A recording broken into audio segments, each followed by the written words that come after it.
Howdy, welcome to the Unknown Secrets of Internet Marketing. I am your host, Matt Bertram. Today, I have a special guest for you.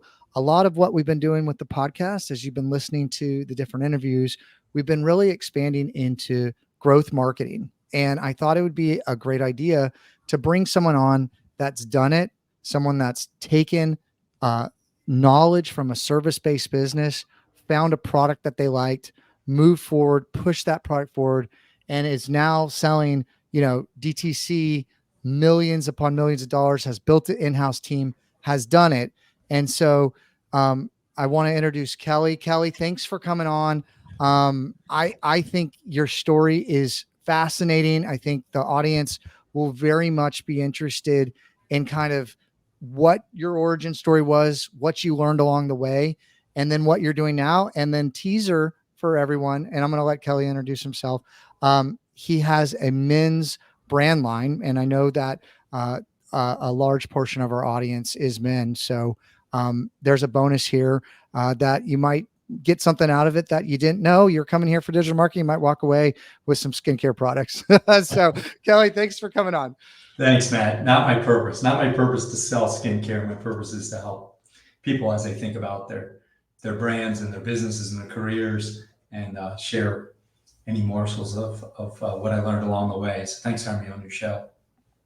Awesome. Well, I would love to start with, what you did for about 10 years with Purchase Point. Yeah. And if you could just kind of share that story of how you got into it and what you were doing, I would love to just start there. Yeah. I graduated from university in 1990. I started working with my father, who worked for, a packaging and in-store display company in New York City. And, the first week of driving to work together, basically in Newark, New Jersey, I remember telling him that I wanted to own my own business. And he said to me, hey, get some time in corporate, learn, make some money, figure out what business is all about, and then maybe do your own thing. It took me 18 years. I eventually ended up continuing to work with my father, but then the next year starting with a division of International Paper selling in-store displays. So in-store displays and signage. Did that for 18 years and really, really, really loved the psychology of the shopper. So what gets a consumer what encourages a consumer at retail when they go to buy something to actually make that decision to buy it. Most of you that are in business understand the concept of shopper marketing. It's basically a shopper market, which truthfully I don't think, Matt, is that different fundamentally from a strategic perspective as what we do as digital marketers. I think it's conceptually very similar, but it's the canvas is different. The canvas is bricks and mortar, and understanding what a consumer is thinking as they're going into a retail store to make a purchase, and how can we, as marketers and as brand people, how can we encourage them to try another flavor of Coke or Pepsi, or a new beverage, or a new variant of chips or shampoo or deodorant, et cetera, et cetera. So I spent a better part of 10 years taking what I learned with International Paper and what I love, which is the design and the psychology of the shopper. And I created Purchase Point, a global retail strategy company. Awesome. So as you were doing that, give me some examples, I guess, of what you were doing for clients, and also really some of the, I guess, best practices or takeaways of what was working. Because I think there's a lot of people listening that either have their own products or are working for a company, and usually they have different channels, right? And I've started to see some of our clients move to in-store, and they've branched out, or they've found like radio or something works really well for them. And it's a hard time to move away from that. And I think, really in store, there's so much psychology of like product placement. If you have the ends of the aisles, like maybe kind of talk through some of that stuff to just provide some basic framework of education for people if they're moving to in store. Yeah, I mean, I would say like, even though I said there's a lot of similarities, the marketing to your products online in a digital age that we're in, right, Matt? And marketing, to a consumer at a retail environment or a physical bricks and mortar. It's very kind of a different situation. Ultimately, you want to be disruptive, right? You want to be seen at a store level. Being disruptive. Most of the time, a consumer is going to a retail store, and they subconsciously make a decision from a channel perspective of where they're going based on what their needs are. So if you're just going to get a gallon of milk, you're thinking about convenience store. You're thinking about maybe stopping at a 7-Eleven or a local grocery store, or a very quick kind of in and out decision. You're not thinking about exploration at all. You're not thinking about, is there a new iPhone earbud pod, or a new cosmetic, or a new color of some sort of beauty product. If you have more time to browse, you may be going to a drugstore. If you're in a much more exploratory basis, you may be going to a Costco or a hyperstore. You may be going to Target and spend time in the beauty area within Target. So all these things first, a consumer will kind of deselect what they're trying to do in the store based on what the original intent of going to that store is. So as marketers, if you're a branded company like a Unilever, Procter and Gamble, et cetera, you're kind of thinking about these different needs that the consumer has based on the channels that you're selling your product in, and you're positioning your product with colors, the physical layout of the store, where you are on the shelf, what colors your packaging looks like, how your packaging actually looks on the shelf compared to other packaging, and then all the other visual clues that a consumer has to try to help identify. I mean, there's tens of thousands of points of stimulus at a retail environment, and the consumers by nature is blocking out the majority of those stimulus. So I mean, they'll walk right past something and not even see it. So you're applying a bunch of basically psychological principles to help understand your consumer's need state, and help them focus in on what it is that you're offering that's unique, in the retail environment. So like disruption, you're trying to disrupt whatever their pattern is of whatever their intent was to catch their eye. I mean, that's why checkout is so critical and important. Right. I mean, what Yeah. are some tactics, right, that Yeah. people use to do that you've seen work, or what are Right. some commonly known things that tend to work? Yeah. So the majority of the money, and we're talking billions and billions of dollars globally, probably $6-7 billion is spent on in-store display and merchandising and signage. So there's navigational signage all over the store to help someone kind of hone into where they want to go. We're in the men's space, so personal care space. Where is the personal care space in the store?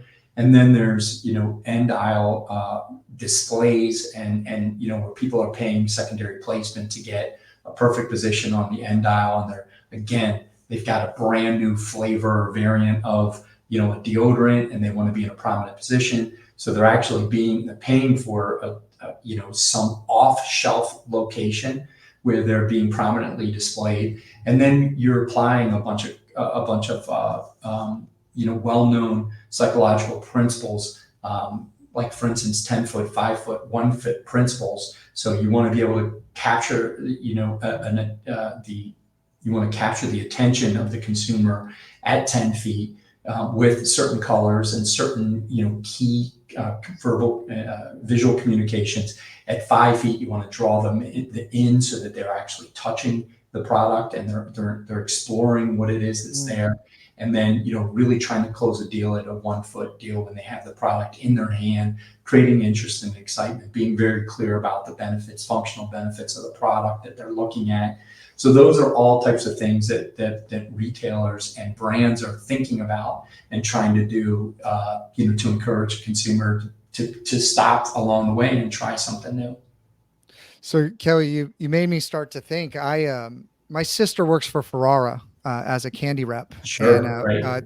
she got purchased from Nestle, so she was with Hmm. Nestle before that, in like water and stuff like that, and she does all this stuff all the time. I wonder if they'll let her come on. I know there's big red Yes. tape at bigger companies, but you know, one of the things I also was thinking about that I see a lot, right? So if people are deselecting all the noise and they go find the item, I think it's called like showroom buying, I guess, where I don't know if that's the right term, but like they go into like Best Buy or whatever, Right. and then they look at the price, and then they go to Amazon and a couple other places to try to find the best price. So they're going to try the product out, right? Right. And then they're going Right. to go try to get the best price online.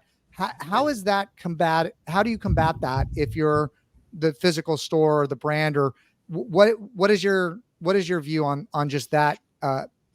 in Yeah. general? I'll actually answer that question from the perspective of being an online brand, which my company T. Shanley is. I mean, ultimately, as a brand, I want my customer, to buy Doesn't my matter where they product buy it, right? where they're As long happy, as they buy it, right? right? Where they're happy buying it. So, consumers are all, there's all types of consumers, with all different types of the psychology of why people buy stuff. And, there are certain people that are deal buyers and that, have to feel like they're getting the best price. That's also very much retail driven. Like if you're in Costco and you're a consumer and you're looking at, a TV that's there, Costco does a very good job of like convincing the consumer even before they walk into the store that they're getting the best price out there. It's really hard to say that, I'm not going to get a really good price on something at Costco, because that's the mentality of the shopper before they even walk in there is it's a damn good deal. I'm buying, a 4-pack of razors, which would cost me, $10 each at CVS, and I'm getting them for $30. I mean, so I think like and but then there's consumers that are just going to be by nature are going to always want to know that they're getting the best deal.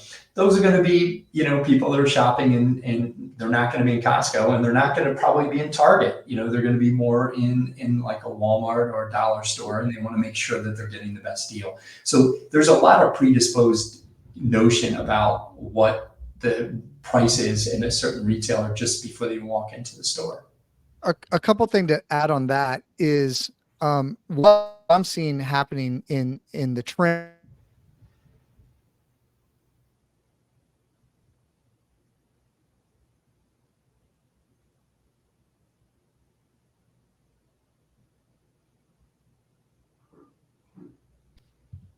Okay, I'll I'll clip that out if that was an issue.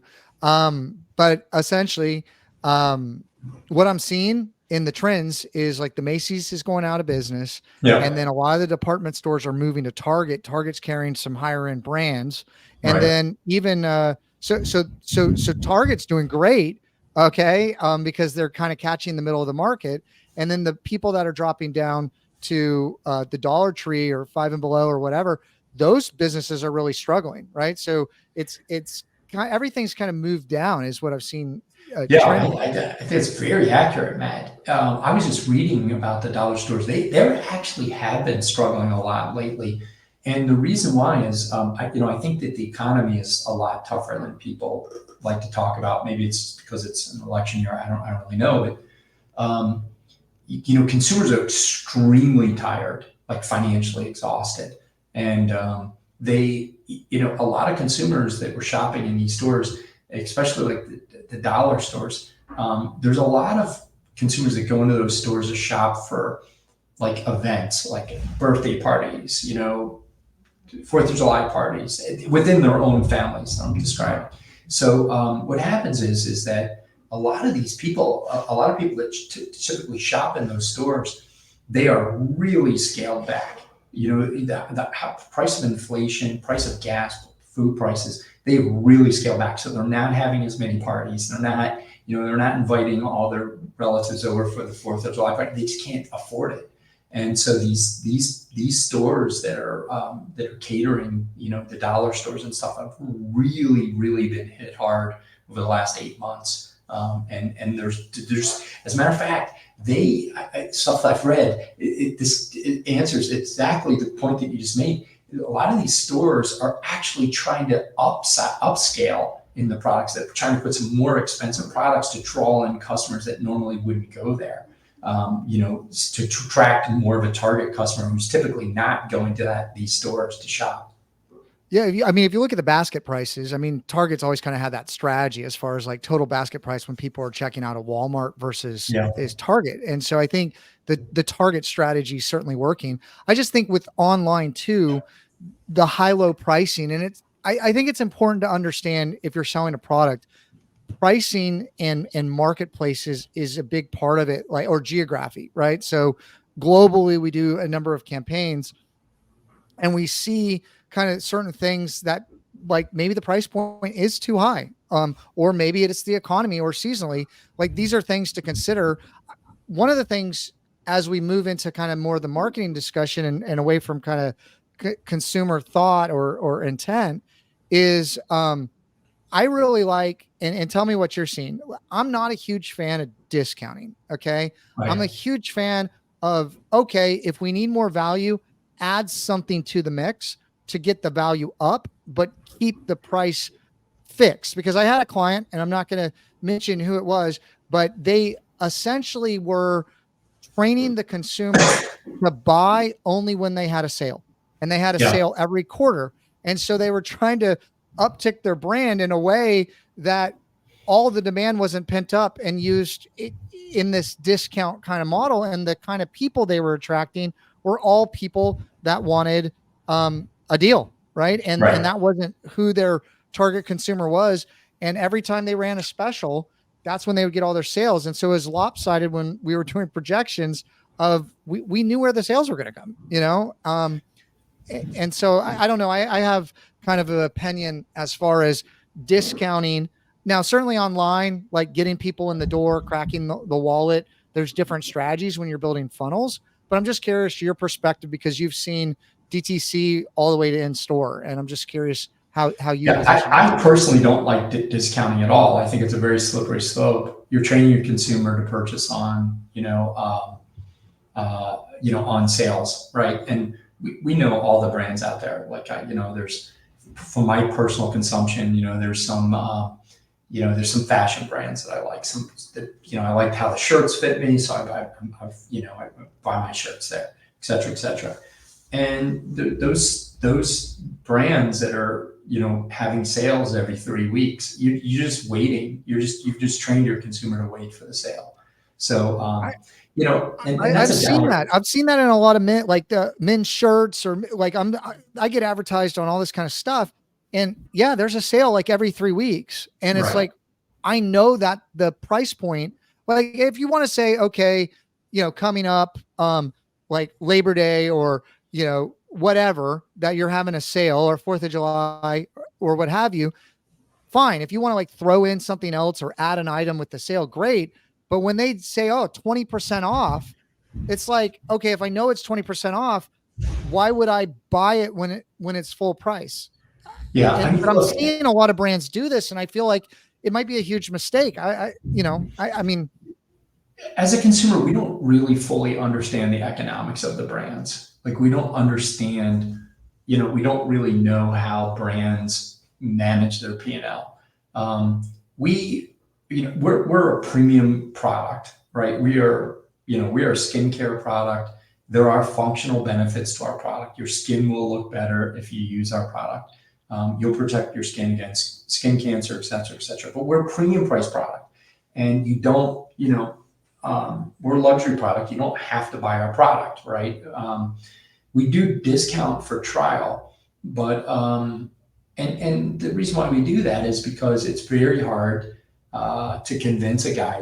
As you mentioned, we're a men's brand. It's very hard to convince a guy to have to put something on his face every day, and the importance of taking care of your skin. So, and it's a very personal thing, like, smell, feel is it with how your face feels with product on it is a very personal thing. So it takes a lot of effort to try to encourage a guy to try our product. The way our company works, we're primarily a subscription focused company, although we have many of men that buy our product when they want it, whenever they want it. But the economics of our business works really well to discount for trial, to have people come in and be steady customers with us. So for our business, I don't like it at all. We're a prestige business, but discounting for trial is an important aspect of our business, and it works. The economics of it works for us. Yeah, no, well, it reduces the risk, right? If you're not sure if the value's there or not, it gets in the door. That's why free samples are a thing as well. Yeah. So you were telling me in the pre-interview that you're managing in-house a pretty large team. You're spending Yes. a lot of money online. I'm A curious lot. Yeah. what are the channels that you're seeing working? How is your overall approach? Like maybe even kind of take us along the journey a little bit from when you were starting out uh, and then lead up to how you got to this point of like, when did you start adding different channels? Like, Yeah. were you A/B testing? If your subscription, you got a lot of email follow-ups and opportunities to upsell and test a lot of different things as you Yes. build that consumer base. So I'm just kind of curious how if there's people out there that want to grow their business, like what are some of the tried and true paths or the things that you saw work that are probably still working today? Yeah. Well, to answer your question, we compete on a broad set of channels, and I'll describe those a little bit, but to be specific, and we do today. But when we started out, we were really and by and large, we're very much of a long form content, digital, YouTube influencer, YouTube led company. So we create a lot of content that is long form content, usually north of 10 minutes. It could be 10 minutes to 3 hours. So are we talking like QVC style kind of education, or like how? Actually not. It's more, I mean, there is some of that, but it's actually content that we know that men are seeking out, right? So there's a lot of content that men Lifestyle are. stuff, basically. Sure, lifestyle. I mean, it could be, it could be anything. It could be related to what you're eating or what you're wearing or your fitness, dating. It could be related to current event topics, could be related to sports, and what's happening in the cycling world. It could be around finance, and there's long form digital content being produced by great content producers, and we find content producers that believe in our mission, which is helping men look and feel amazing, and we do it by providing simplified skincare systems, and we sponsor content on those content producers' channels. So, and it is actually very much of a top of funnel play for us. The way that we started that is started in that channel is one of my two business partners. His name is Aaron Marino, and he is a YouTube content producer, and he produces content around those things that I just described. So we partnered with him very early on in 2016 and created content around what it means to be a dude today and why it's important for a guy to take care of himself. That's where it all started. We became experts in that channel, an influencer channel, and then we started continuing to grow into many, many other channels, such as paid search and paid social and organic, affiliate, shorter form, short form influencer content, TikTok, and then Amazon, multiple other marketplace channels. Yeah, I mean, we were talking previously. The TikTok store is really really TikTok hot. shop. Yep. Yeah, and they've just done a deal with Amazon. I think that there's a huge amount of opportunity there. I we've certainly, with the number of clients, because the saturation point on like Google ads and even Facebook to an extent, um, you just can't get the same ROIs as you were previously when things were a couple cents, right? And the campaign economics don't work as well. So we've started to branch out into a lot of different channels as well. The thing that I think a lot of people don't realize is YouTube is the second biggest search engine, and people spend more time on YouTube than almost anywhere else, depending on uh, you know the demographics of what you're looking at. And many people don't advertise on YouTube or influencers on YouTube. I think it's a really big opportunity that people are missing because maybe it's more difficult or it's hard or it's easier to run like some static ad. But really, I don't know what I've seen when you look at um, uh, the ROAS on if you're doing e-commerce or what is it's worth it. It's actually cheaper to do the hard work and create the strong messages on the front end, because it costs you less to acquire new customers over time. And Yeah. um, I like the strategy of what you're saying is uh, build a story, build a brand, build a message uh, on YouTube in long form, and then splinter that content to different channels and have it kind of percolate around. I mean, what other channels have you seen work well, or what other strategies after you have put in place the YouTube or influencer marketing channel? What other channels have you seen success in? Yeah, well, let's talk more about what you just said because I think I couldn't agree with you more. YouTube is by far, by significant metrics above and beyond really any other platform. You have, if you look at every age group, um, you have super high penetration of eyeballs on YouTube. I mean, we're talking, they're all in the 90s. I was just out at a Google YouTube conference in LA last month, and the numbers are staggering. It used to be like, guys my age, we would only go on YouTube because, our wife said our dishwasher wasn't working. So we'd go on to YouTube to kind of like, figure out how to replace some part. And, it was just like the young kids were on YouTube. But now straight across the board from, the sub 20s, the mid 20s and millennials, Generation X and Y, and Z, and even the baby boomers the penetration's all in the 90s, 90 percentile. So people are on YouTube and now YouTube TV, et cetera, et cetera. So the people's experiences, we're talking about like channel diversification and need state of the consumer in bricks. The same thing exists. I mean, people are in a very different headspace when they're on YouTube, when they're versus lower funnel acquisition strategies like paid strategies, or other type of performance marketing. So you have to understand what type of content works on what channels. Long form content, reels, in shorter form,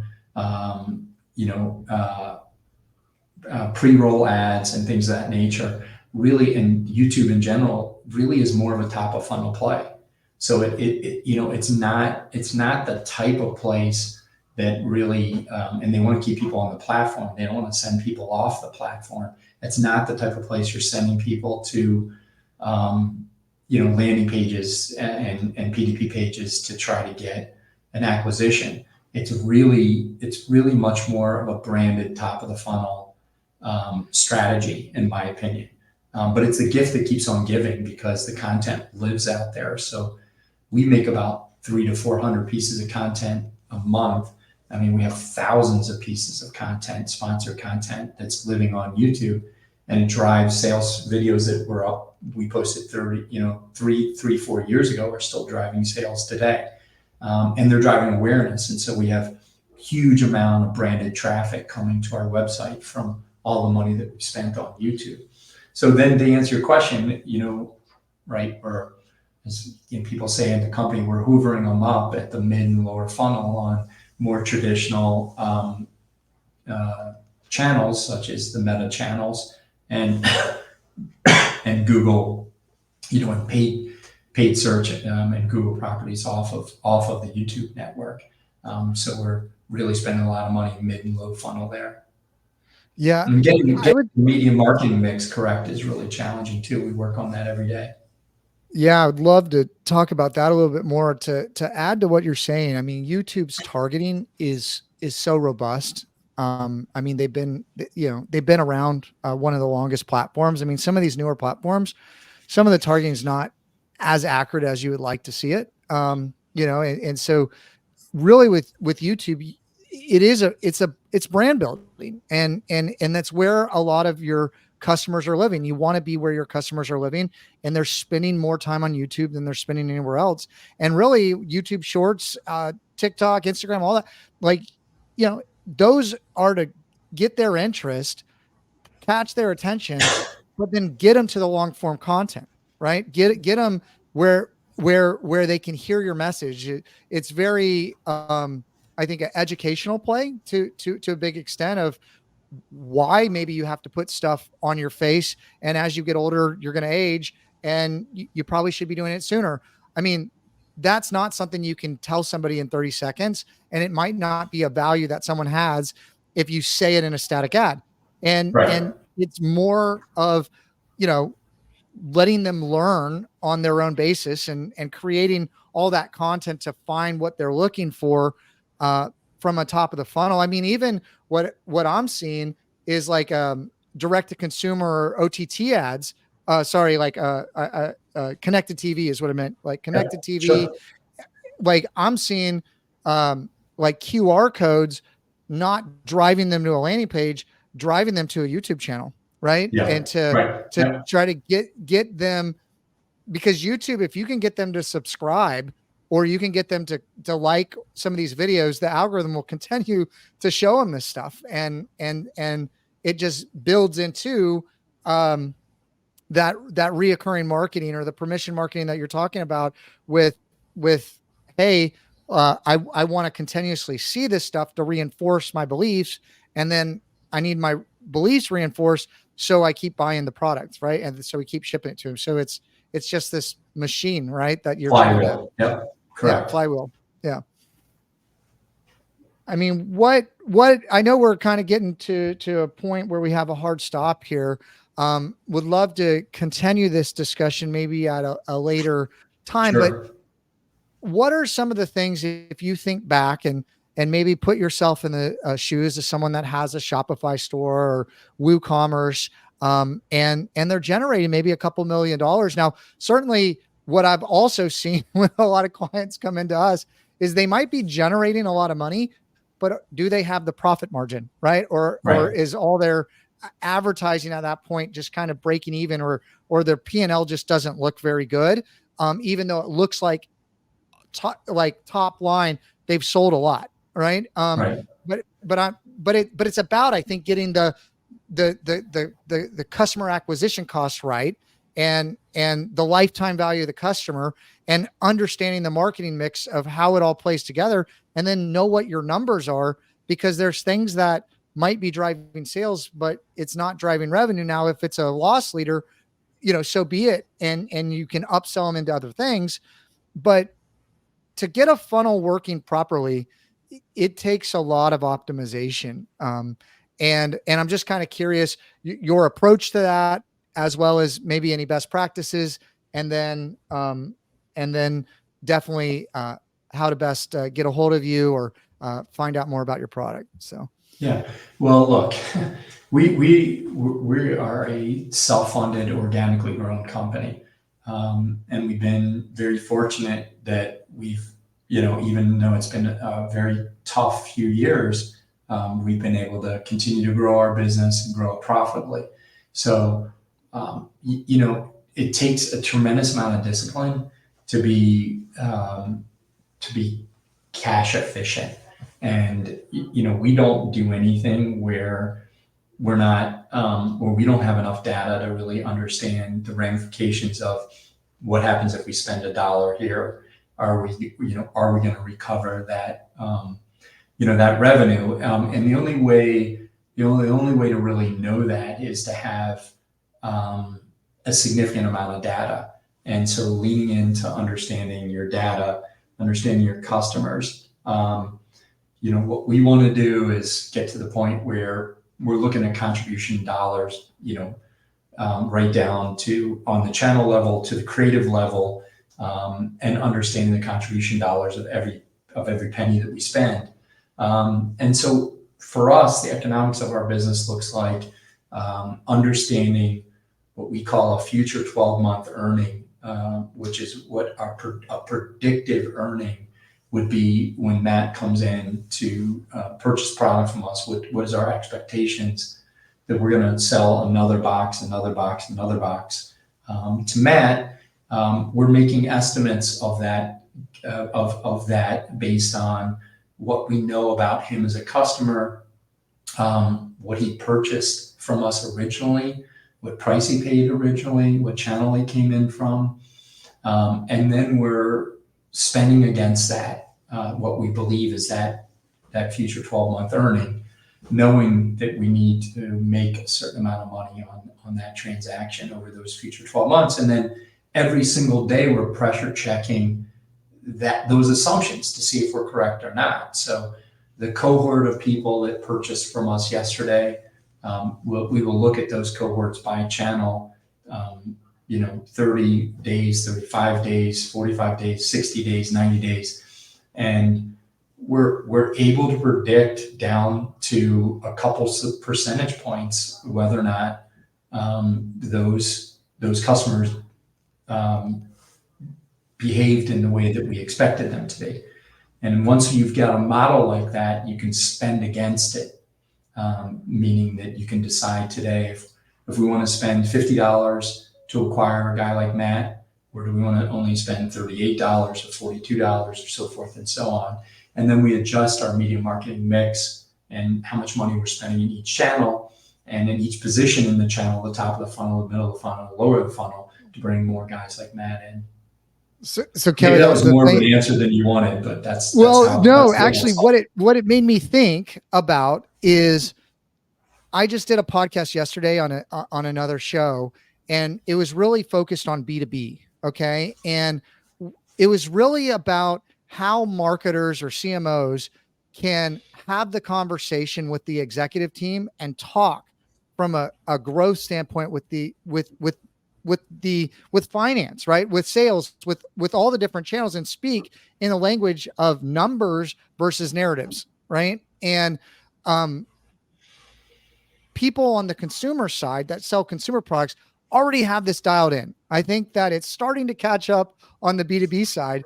And Kelley, you're a perfect example of a CEO that absolutely knows his numbers and how marketing drives every component of that business. And you're projecting out where the sales are coming from, what that expectation is coming for the customers, and you've put it all together. I think that's fantastic. I know we're running close on time here. I'm launching at MatthewBertram.com a small business coaching program to help businesses grow. And I would love to maybe dig into some specific case studies or campaigns that you've run to kind of unpack those for people to see how you're doing this, right? Because we've talked about it and people know they need to be doing it. But I think that there's a disconnect on, okay, how do I actually make that impact in my business? And I would love to explore that a little bit more in a Sounds great. Love to help out. So, but Kelley, yeah, tell everybody a little bit more about how to get in touch with you, as well as if they want to go check out your product. And then I can tell people how to go look at your marketing with listening tools to see how you're doing. Yeah. Thank you. I'm on LinkedIn, so please find me on LinkedIn, Kelley Thornton, KelleyThornton.com. I try to provide some helpful content there, so please follow me there. Reach out to me there. Give me any constructive criticism you have. Try our products. Let me know what you think of our products. we have a great offer for your listeners at teach.com. That's TIEGE.com // the unknown secrets of internet marketing. So go check us out. Let us know what you think of our product. And thanks very much for having me on your show. Awesome, Kelley. Thanks again, everybody. Bye bye for now.